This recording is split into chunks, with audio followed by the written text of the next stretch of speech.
maybe sometimes You you marry guys have that been girl. saying that But you he's know what? shit the whole That's season. not the one we wanted. It's just this is not how this was supposed to go down.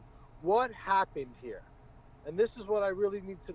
The biggest loss today is what happened.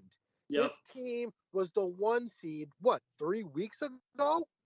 What happened? They from the night they blew out the Bulls, kicked their ass.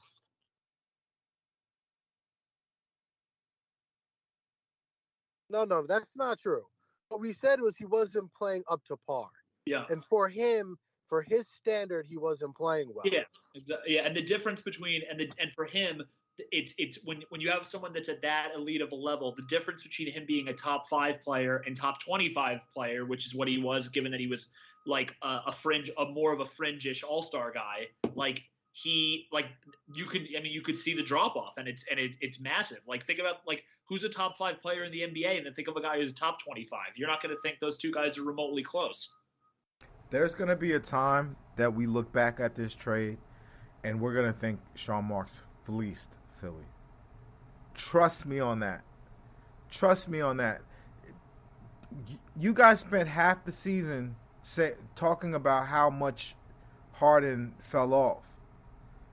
How could we now sit here and even entertain the fact that at least vertically, maybe not this year, but vertically, this trade is better for us. Like, it puts us in a better situation. Because I don't care about 2025. Like you said, Durant's not going to be good then. So this is all about maximizing him now. And we have no table setter anymore. Who is the guy that was running our pick and roll and getting shots for the shooters in the corners? You're going to use Durant in that role? He's more of a mid-range face-up guy. Listen, Irving is not a great passer out of the pick and roll, and you don't have to guard Simmons until he gets to the foul line.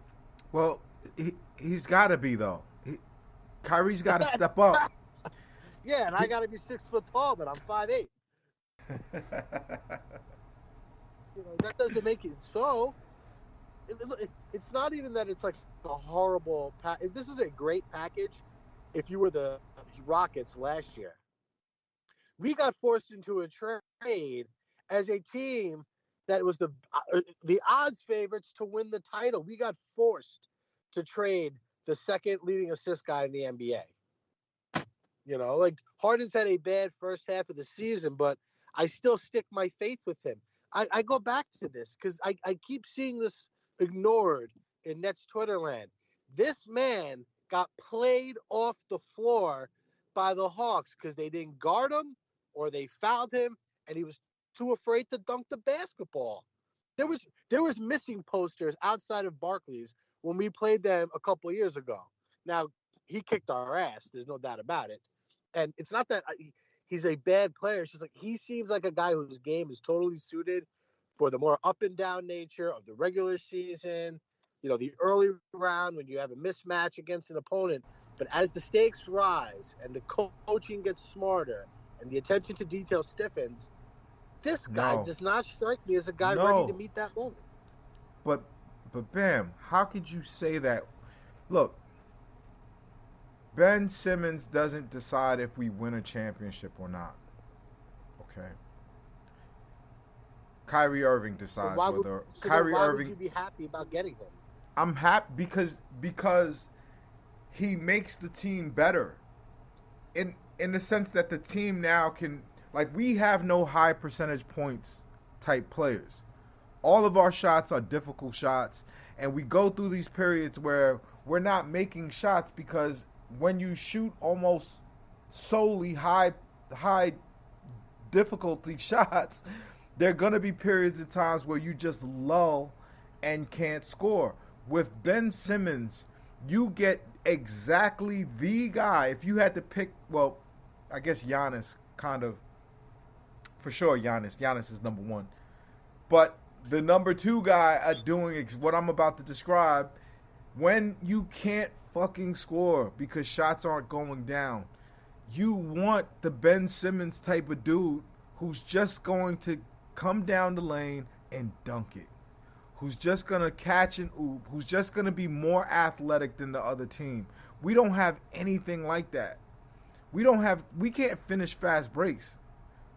We're poor at finishing fast breaks. This shit is crazy. Like he he brings that. different dimensions. He brings a different dimension. There's no doubt about it. But he brings huge weaknesses. The guy can't hit free throws.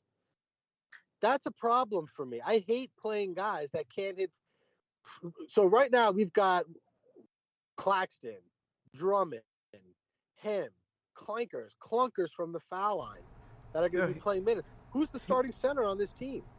He's literally replacing Nick Claxton.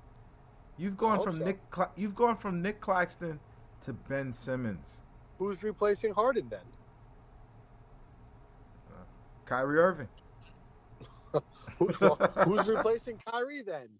Somebody has to, because now, especially without the moves we made, if Harris doesn't come back, we've got 3 really tiny guards in our backcourt, which is a problem when we play Milwaukee. Right? we're gonna be very small on the perimeter compared to them, a much more physical team. Sam, hold on, Ben. God. Fucking nuts. I don't save it.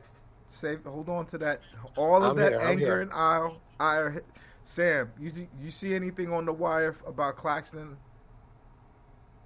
I haven't yet. He just made his Instagram story that meme of Denzel, like when he's like thank God or something like that, and then he wrote the journey continues. So I don't know if that means he got traded, didn't get traded.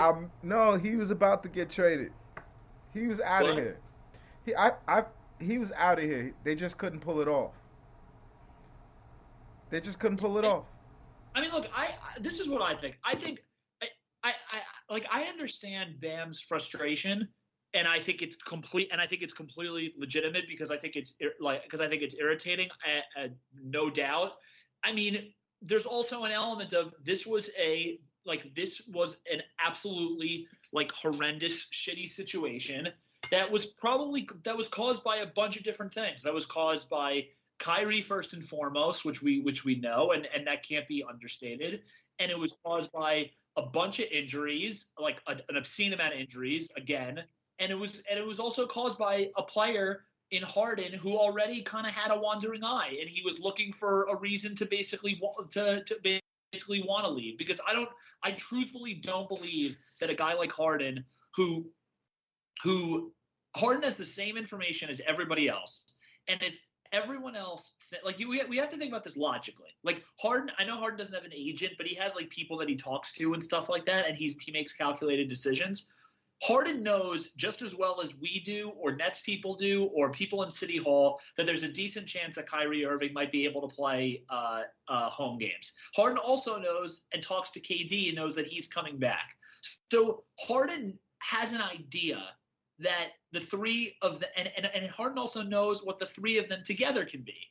So all of that together basically makes me think that no matter what, he didn't really want to be here, and I think that has a lot to do with stuff that's probably outside of purely on the court stuff. I think that has to do with all the rumors we've heard, which I've heard from some people, and it's also been reported that I think KD and Kyrie honestly didn't like playing with him that much, and I think KD thought that he was getting worse, and I think that Harden probably got the vibe that he was the third banana there and that he was the third best friend that isn't as close with the other two.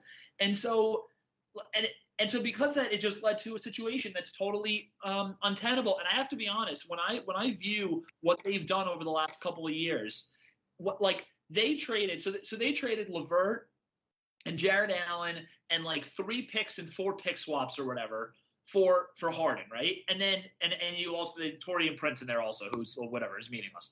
And then they got a year of Harden where they almost were they basically got the worst injury luck possible, which has to be played into this trade. They got a year and a half-ish of Harden. And then they traded Harden and got back Ben Simmons, Seth Curry, Andre Drummond, Simmons, who's on a long-term deal, Curry, who I believe also has a couple of years, and 2 more first-round picks. And the way, I look at it is I don't think Levert is that much of a winning player. I think he's like fine. He's the most overrated player in net history. Yeah, he's fine. Jared Allen's obviously an all-star, but like when Simmons is healthy, Simmons is better than him. And to be honest, from a picks perspective, the Nets getting back 2 picks is big. And also, if KD is here, the picks to me are kind of irrelevant. Like Marks knows how to get picks, and Marks drafts guys in the second round, like Kessler Edwards, that are better than what 90 or 85% of most GMs draft in the first round, besides like the guys that are drafted in the first 5 picks. So like if KD's here, the whole draft picks and the swaps isn't as big of a deal, which is why the comparisons to the Billy King stuff is ridiculous because like the Nets traded for guys that legitimately had 1 year left. KD just signed a 5-year deal, and he looks like and when he's healthy, he's the best player in basketball. So and Simmons is at the bare minimum. Simmons, and I think Eve was alluding to this. Simmons has a little bit of a young Westbrook thing in that he's a total floor raiser. He's not a ceiling raiser like Kyrie is, but he is a total floor raiser in that when he can run a team by himself because of his body and his speed and his vision and all of those things, and he can just like get you regular season wins. So you just they have were to winning. I don't know if you guys saw that run. The Sixers went on like they did something like 16-3 or something like that. I got to look it up. Very responsible of me, but they went on a crazy run with just Ben Simmons, and he just looked like a superstar in those moments because he didn't have anyone clogging the paint. When he could just go to the paint, he's a different player. Like playing with Embiid hasn't been easy for him.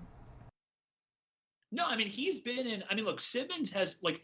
I think we also have to be honest about this. Simmons, I don't respect what Simmons has done this year, but Simmons, since he got drafted there, has basically been in in a relatively for him bad situation. Like a guy with his body type and his game playing with a back to the basket center is just not who clogs up the lane is just not what he should be. And if you couple that with the fact that basically for the last 3 years the writing was on the wall that Embiid was the guy and that Simmons was eventually going to be on his way out, like that, I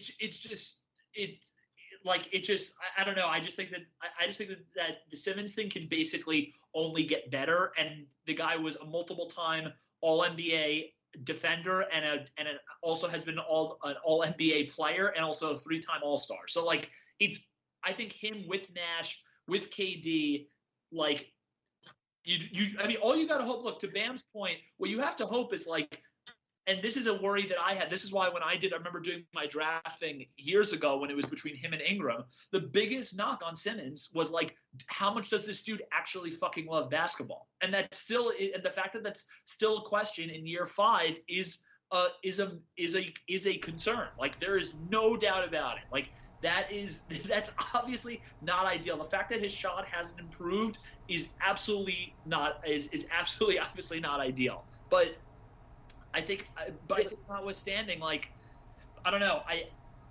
I also think that we're totally underrating the Seth Curry aspect of it, who I think is one of like the 3 or 4 most underrated. Yeah, that was your prerequisite. Talk a little bit about why he was a must. Like, well, hold on, real quick. Let me just jump in. Yeah. All those things about Simmons, all the positives were pre this meltdown. What happens, and this will happen because this is a cruel league. When he comes back that first game and a team purposely fouls him to put him on the foul line. What is he going to – 1 month from today, the Nets play at Philadelphia. What is his mental – those fans are going to be merciful towards him. And I think always say that stuff is over. You have to take into consideration that this guy just had a meltdown, and I'm not knocking mental illness or – seeking therapy. There's nothing wrong with that. But it is a factor in evaluating the baggage that this player brings to the team. This could end in disaster, and you're stuck with him. I watched that series, and I think it's like just like the people who are now calling James Harden a bitch, all of those ridiculous takes of he's a coward. How is he a coward when he has to play us? He literally, we literally have to play them. They're in our conference.